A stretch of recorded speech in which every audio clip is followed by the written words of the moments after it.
ویر جس کی آرزو امیر المؤمنین فاتح خیبر و خندق و بدر و حنین نے کی، امام حسین نے کہا بھیا خبردار اپنے قدم آگے نہ بڑھانا، چشم بھیا پانی لانا ہے، چشم بھیا خیمے لگا دو، چشم ہر ایک منزل پر اپنے آپ کو مقام تسلیم پر فائز کیا ہے حضرت ابوالفضل العباس نے۔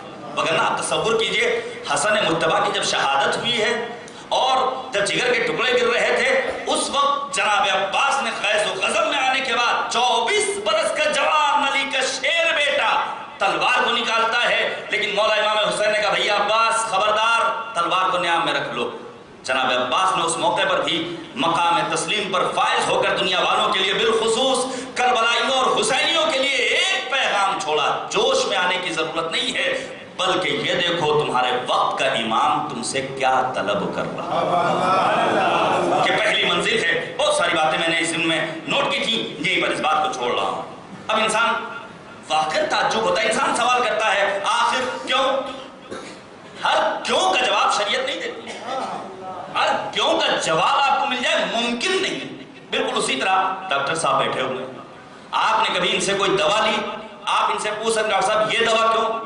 ممکن ہے کبھی یہ آپ کو اس دوا کے استعمال کی وجہ بتائیں اور ممکن ہے کبھی وجہ نہ بتائیں۔ اسی طرح دینی معاملات میں ہم کیوں کرنے کا ادھیکار تو رکھتے ہیں، لیکن ہر کیوں کا جواب مل جائے یہ ضروری نہیں ہے۔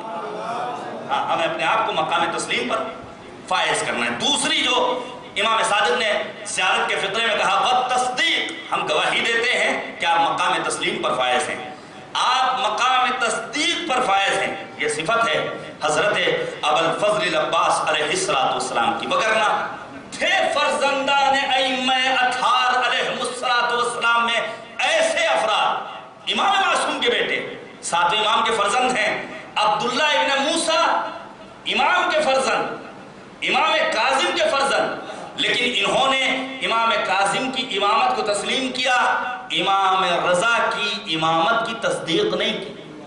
اور آگے بڑھئے، چھٹے امام صادق آل محمد کے بیٹے ہیں عبداللہ ابن افتح، انہوں نے، ان کے ماننے والوں کو فتحیہ کہا گیا، انہوں نے امام موسیٰ کاظم کی امامت کو تسلیم نہیں کیا۔ امام نقی کے فرزند جعفر کذاب، انہوں نے اپنے بعد کے امام کی، امام نقی کے بعد کی امام کی امامت کو تسلیم نہیں کیا، یعنی مقام تصدیق پر امام کے بیٹے بھی فائز ہو جائیں کوئی ضروری نہیں ہے۔ تو ایسے میں اگر سرکار وفا مقام تصدیق پر فائز ہو تو حق ہے انہیں قمر بنی ہاشم کہا جائے، مہر منور ہے۔ اور پھر امام صادق نے، میں جلدی میرا وقت تمام ہو گیا ہے، جلدی دو تین باتیں، پھر امام صادق نے کہا میں گواہی دیتا ہوں تسلیم کی، تصدیق کی، اس کے بعد کا جملہ والوفا، بڑی اہم چیز ہے، وفاداری کے اعلیٰ ترین منارے پر فائز تھے سرکار وفا حضرت ابوالفضل العباس۔ کیا خوب کہا ہے شاعر نے، ہر دور میں انسان کا حشم ہو جائے، مینارے تہذیب امم ہو جائے، لکھے گا وہی ہاتھ وفا کی تاریخ جو ہاتھ قلم ہو کے علم ہو جائے۔ صلوات دیجیے گا پر محمد و آل محمد۔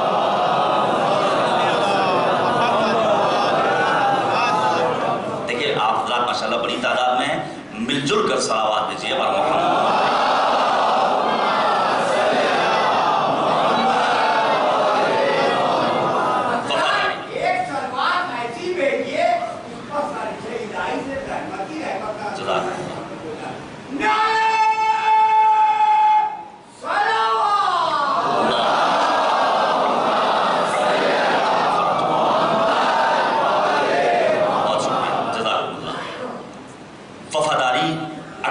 شوہر کے درمیان ہو تو انسانی زندگی واقعی معنی میں ایک بہترین زندگی کہلانے کے مستحق قرار پائے گی۔ آج ہمارے ہاں وفاداری نہیں ہے۔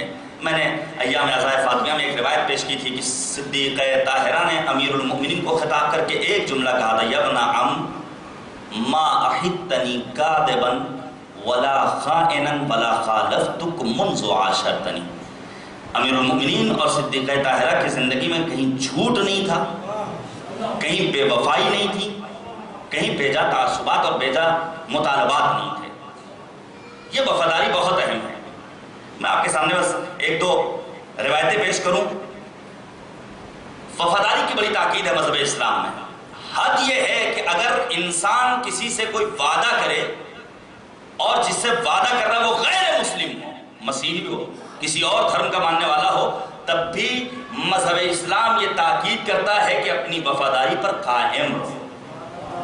معصوم نے فرمایا ثلاثۃ لیس فیہن رخصہ، تین چیزیں ایسی ہیں جس میں کوئی چھوٹ نہیں. انسان کچھ کر لے، تین چیزیں ایسی ہیں جس میں کوئی چھوٹ نہیں ہے. پہلی چیز والدین کا احترام.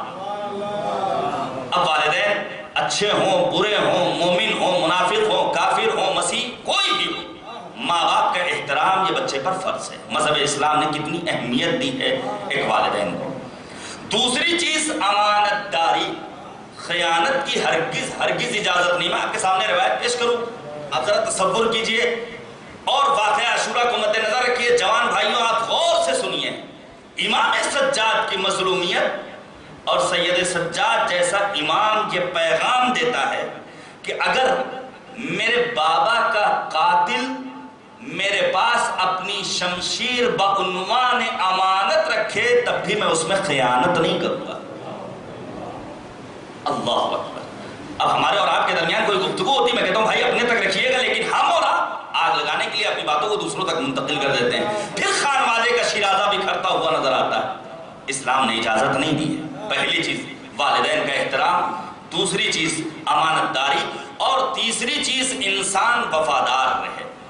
جہاں وفاداری پائی جائے گی وہاں واقعی معنی میں انسانیت پائی جائے گی. بس میں ایک واقعہ پیش کروں، بہت ساری باتیں اس میں تھیں. جنگ تبوک بڑی مشہور جنگ ہے. امیر المؤمنین مدینے میں نیابت کر رہے ہیں پیغمبر اعظم کی. وہ سارے واقعات آپ کے پیش نظر. دیکھیے ہم سے کس قسم کی وفاداری کا مطالبہ کیا گیا ہے. جنگ تبوک مدینے سے 700 کلومیٹر دور ہے. تبوک وہ عرب کا ریگزار صحرا، وہ چلچلاتی دھوپ، وہ تمازت آفتاب. نبی اعظم نے لشکر اسلام اور اپنے اصحاب سے کہا تم لوگ تبوک کی جانب آگے بڑھو. اب لوگ اپنی اپنی سواریوں سے پیدل کسی بھی طرح آگے بڑھ رہے ہیں، لیکن شدید گرمی، کچھ فاصلے سے کوئی جدا ہو گیا، کچھ فاصلے سے کوئی جدا ہو گیا، اور ایک منزل وہ آئی. توجہ کیجئے گا، ایک منزل وہ آئی جہاں پر آنے والوں نے ایک شکایت کی پیغمبر سے، اے پیغمبر، اے رسول خدا، ابو ذر بھی چھوڑ کر چلے گئے. جیسے ہی پیغمبر نے یہ سنا کہا خبردار اتنی جلدی فیصلہ ابو ذر کے بارے میں نہ کرو. پوری مجلس سے ایک جملے پر پیدا ہو جائے. کہا خبردار ابو ذر کے بارے میں اتنی جلدی فیصلہ نہ کرو. اچھا وقت گزرتا رہا، اچانک دکھائی دیا دور سے آنے والا شخص لڑکھڑاتے قدموں کے ساتھ. پیغمبر نے ایک جملہ کہا کن یا ابا ذر، کاش کہ یہ ابو ذر. اب آنے والا تیزی سے آگے آ رہا ہے، لڑکھڑاتے قدموں کے ساتھ آ رہا ہے. جیسے ہی پہنچے ابو ذر نبی اعظم کے قدموں میں گرے ہیں اور شدت آتش سے بے ہوش ہو گئے. نبی نے اپنے اصحاب سے کہا لاؤ پانی لاؤ. کسی نے کہا اے نبی خدا دوش ابو ذر پر مشق ہے، مشق میں پانی ہے. پانی کا چھینٹا دیا پیغمبر اعظم نے. ابو ذر جیسے ہی ہوش میں آئے، ابو ذر تمہاری پیاس اتنی شدید؟ کہا پیغمبر میرا راستے میں میری سواری عجیب و غریب کیفیت میں مبتلا ہوئی، نحیف لاغر کمزور، میں نے اسے صحرا میں چھوڑ دیا. میں پیدل راستہ چلتے ہوئے چلا آ رہا ہوں. راستے میں ایک جگہ پانی کا چشمہ نظر آیا، آب زلال. میں نے مشکیزہ بھرا، لیکن میرے دل کی ایک آرزو تھی یہ جو چشمہ آب زلال کا پانی ہے پہلے میرا نبی پانی پیے تب میں پانی پیوں. آپ نے اندازہ لگایا کہ وفاداری کی اعلیٰ ترین مثال. اور پھر یہی سرکار وفا حضرت ابوالفضل عباس نے، جناب عباس نے کیا کہا تھا؟ جناب عباس نے یہی تو آواز دی تھی کہ ہاں پانی میرے چلو میں تو آ گیا ہے، لیکن مجھے سکینہ کی صورت نظر آ رہی ہے، میں پانی پی لوں اور اطفال حسین پیاسے رہیں. اطفال حسین پیاسے رہیں.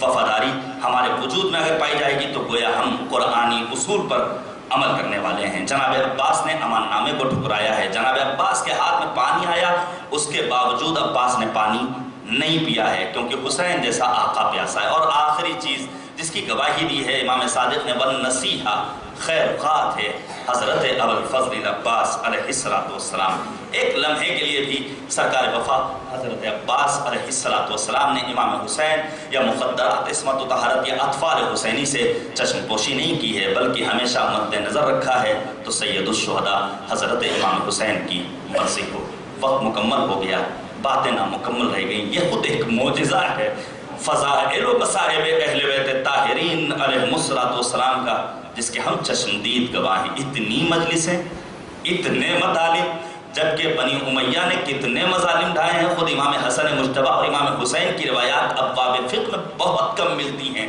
امام صادق کے آپ کو فرامین مل جائیں گے، امام باقر کے فرامین مل جائیں گے، لیکن فضیلتوں کا کوئی ایک گوشہ ایسا نہیں ہے۔ قرآن و اہل بیت اطہار کا ایسا حسین امتزاج مالک نے اپنے ہادیان برحق کی شکل میں ہمارے سامنے پیش کیا ہے، جو رہتی دنیا تک ہم سب کے لیے مشعل راہ ہے۔ آئیے مال مجلس کو حاصل کیا جائے اور اپنے مرحومین کو یاد کیا جائے، اپنے بزرگوں کو یاد کیا جائے، اور ساتھ ہی ساتھ صدیقہ طاہرہ، علی کی زوجہ، پیغمبر کی بیٹی کو پرسہ پیش کیا جائے۔ کہاں سے گفتگو کا آغاز کروں؟ آج یتیمہ حسین، ہم اور آپ حضرت زینب کبریٰ سلام اللہ علیہا کو ام المصائب کہتے ہیں، لیکن جناب سکینہ حقیقت میں بنت المصائب ہیں، جہاں پر مصائب آ کر ختم ہو جاتے ہیں۔ 3.5 برس کی بچی اتنی مصیبتوں کو برداشت کیا ہے۔ اللہ ہماری بیٹیوں کو سلامت رکھے۔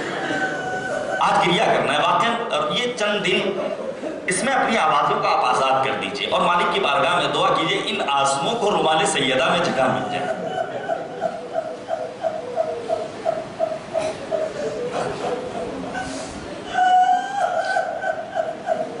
یہ جو تابوت آپ دیکھ رہے ہیں نا، یہ ہم اور آپ جو اٹھاتے ہیں، یہ در حقیقت ایک حسرت ہے، ایک التجا ہے۔ جب کبھی تاریخ اہل بیت کا ہم اور آپ مطالعہ کرتے ہیں تو 4 تابوت ایسے ہیں جن کو دیکھنے کے بعد مظلومیت اہل بیت کا ہمیں اور آپ کو ادراک ہوتا ہے۔ وقت نہیں ہے میں مفصل پیش کروں، لیکن ایک تابوت سیدہ فاطمہ الزہرا ہے۔ علی جیسا شیر دل انسان، صاحب لافتہ، شیر خدا، فاتح خیبر و خندق، چیخ مارتے ہیں۔ اور جب اسما نے اور فضا نے سوال کیا ہے تو یہی تو جواب دیتے ہیں کہ فاطمہ نے اپنے درد کو ہم سے چھپائے رکھا ہے۔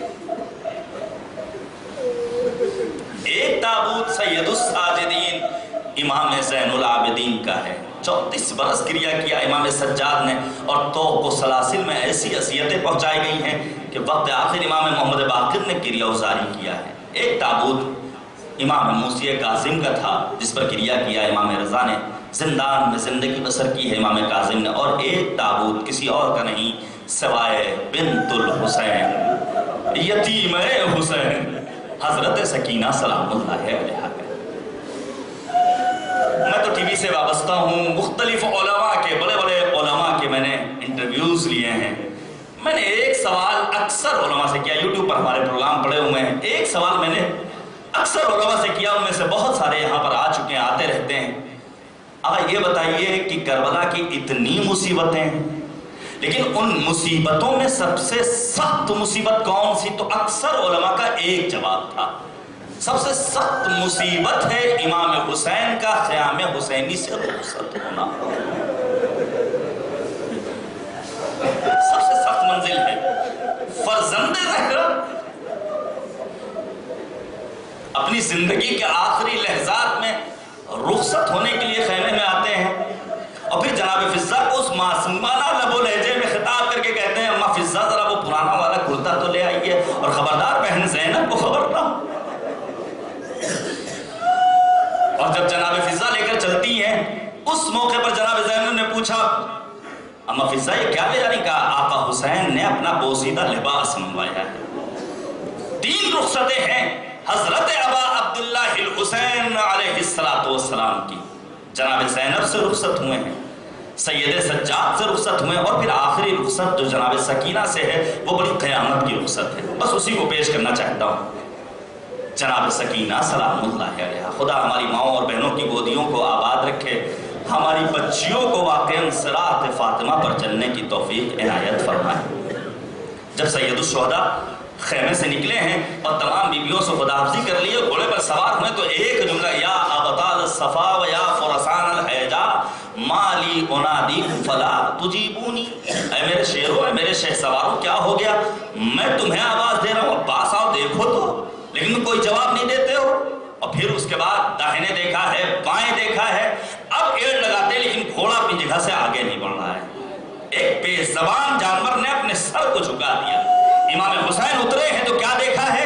3.5 برس کی بچی ہے جو گھوڑے کے پیروں سے لپٹی ہوئی ہے۔ امام حسین اترے ہیں اور جناب سکینہ کو اپنے سینے سے لگایا ہے۔ اے بیٹا سکینہ، آج سے نظام بدلے گا۔ اور جناب سکینہ نے التجا کی، بابا جو گیا وہ واپس نہیں آیا، بھیا علی اکبر گئے واپس نہیں آئے۔ حد یہ ہے کہ ہمارے چچا عباس گئے دریا کے کنارے، شانے کٹا کر رہ گئے، واپس نہیں آئے۔ میرا ششماہا بھیا علی اصغر گئے، بابا آپ نہ جائیے۔ لیکن امام حسین نے اپنی بیٹی سکینہ سے کیا کہا تھا؟ اے بیٹا سکینہ، اب نظام بدلے گا، تم پھوپھی زینب کے پاس آرام کرو گی اور علی اصغر میرے پاس آرام کریں گے۔ اور میرا تو دل کرتا میں ایک جملہ کہوں، شاید سید الشہداء نے جناب سکینہ کو خطاب کر کے کہا، اے سکینہ یاد رکھو، اب تمہاری قسمت میں یتیمی آنے والی ہے، اب تمہیں تماچے لگنے والے ہیں۔ اللہ اکبر! باپ اور بیٹی کی محبت کون ہے جو بیان کر سکتا ہے؟ یہ کون مظلومہ ہے؟ یہ وہی مظلومہ۔ بس ایک روایت آپ کے سامنے پیش کروں، میرے اندر طاقت نہیں ہے پڑھنے کی، نہ وقت اب اس کی اجازت دیتا ہے، بس ایک روایت سن لیجئے مختار نامے کی۔ جب مختار کی خدمت میں شمر کو گرفتار کر کے لایا جاتا ہے اور شمر سے مختار سوال کرتے ہیں، مختار یہ بتاؤ کربلا میں تم نے بہت مظالم کیے، لیکن کون سا ظلم ایسا تھا جسے کرتے وقت تمہارے ہاتھوں میں تھرتھراہٹ پیدا ہو گئی، تمہارے پیروں میں لرزہ پیدا ہو گیا؟ شمر کہتا مختار آپ حسین کے چاہنے والے ہیں، برداشت نہیں کر سکیں گے، اصرار بڑھتا ہے۔ مختار سے شمر کہتا ہے، اے مختار اگر سننا چاہتے تو سن لیجئے، بعد شہادت حسین ہمیں حکم ملا، ہم خیموں کی تنابوں کو کاٹتے جائیں، خیموں کی تنابوں کو کاٹتے جا رہے تھے، ایک خیمے میں پہنچے، کیا دیکھا؟ ایک کمسن بچی ہے، مسلح عبادت بچھا ہوا ہے۔ میں نے پوچھا کون؟ کہا میں سکینہ بنت الحسین ہوں۔ یہ مسلح کس لیے؟ اس بچی نے ایک جملہ کہا، میرا بابا میدان کربلا میں گیا ہے، میں نے مالک کی بارگاہ میں دعا کی ہے، اگر میرا بابا واپس آ گیا تو میں نماز شکرانہ ادا کروں گی۔ شمر کہتا ہے مختار میری نگاہیں سکینہ کے گوشوارے پر پڑھی، میں نے کہا مجھے ایک گوشوارہ چاہیے۔ بہت سارے افراد ہیں جنہیں فارسی آتی ہے، فارسی زبان میں لکھی ہوئی کتاب کا جملہ ہے۔ سکینہ نے بڑے معصوم انداز سے کہا، اے شخص من بابا نہ جانو، میرا باپ رہی ہے، مجھ پر ظلم نہ کرنا۔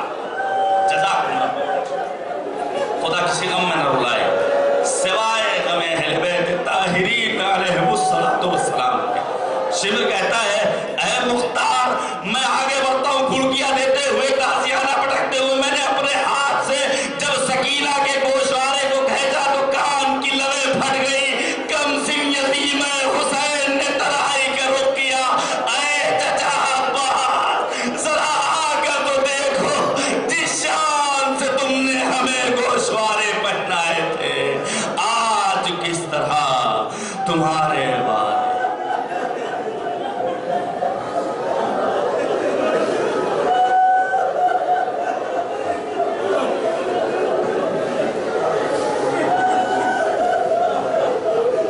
وسيعلم الذين ظلموا أي منقلب ينقلبون إنا لله وإنا إليه راجعون رضا بقضائه وتسليما لأمر الإله لا معبود سواك بسم الله الرحمن الرحيم اللهم عرفني نفسك فإنك إن لم تعرفني نفسك لم أعرف رسولك اللهم عرفني رسولك فإنك إن لم تعرفني رسولك لم أعرف حجتك اللهم عرفني حجتك فإنك إن لم تعرفني حجتك ضللت عن ديني اللهم لا تميتني ميتة جاهلية ولا تزغ قلبي بعد إذ هديتني۔ معبود ان آوازوں پر رحمت نازل فرما۔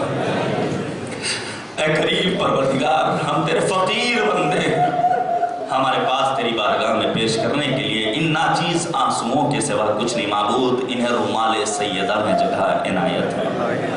معبود دنیا بھر میں رہنے والے عاشقان سید الشہداء کی حفاظت فرما۔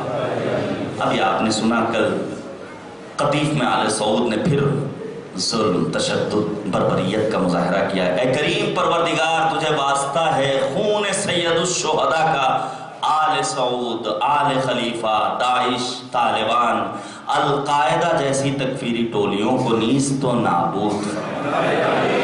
معبود ہمیں شعور و آگہی کے ساتھ کربلا کی یاد منانے کی توفیق عنایت فرما۔ اے کریم پروردگار، ان مجالس عزا میں شریک ہونے والے تمام برادران و خواہران کی دلی مرادوں کو اپنی بارگاہ میں قبول و منظور فرما۔ اے کریم پروردگار، دامیں، درمیں، قدمیں، سخنیں، جو جس انداز سے غم سید الشہداء کا اہتمام کر رہا ہے، معبود ان سب کے توفیقات خیر میں اضافہ فرما۔ اے معبود، تجھے واسطہ ہے عظمت محمد و آل محمد علیہ السلام کا مقامات مقدسہ کی حفاظت فرما۔ معبود ہمیں زیارت کی توفیق عنایت فرما۔ معبود ان مقامات مقدسہ کے لیے ہمارے جوان بھائی جو انتھک کوششیں کر رہے ہیں، انہیں قدم قدم پر کامیابی و کامرانی عنایت فرما۔ معبود علماء، طلاب، افاضل، واعظین، خطباء، ذاکرین، شعراء، بابصیرت افراد، بالخصوص رہبر فرزانہ، رہبر انقلاب، فرزند زہرا آیت اللہ العظمیٰ خامنئی، محافظ کربلا آیت اللہ العظمیٰ سیستانی، سید مقاومت سید حسن نصر اللہ کی حفاظت فرما۔ معبود تجھے واسطہ ہے محمد و آل محمد کا وارث کربلا و عاشورہ حضرت حجت کے ظہور میں تعجیل فرما، اور ہم سب کو امام کے آوان و انصار میں شمار فرما۔ ربنا تقبل منا انک انت السمیع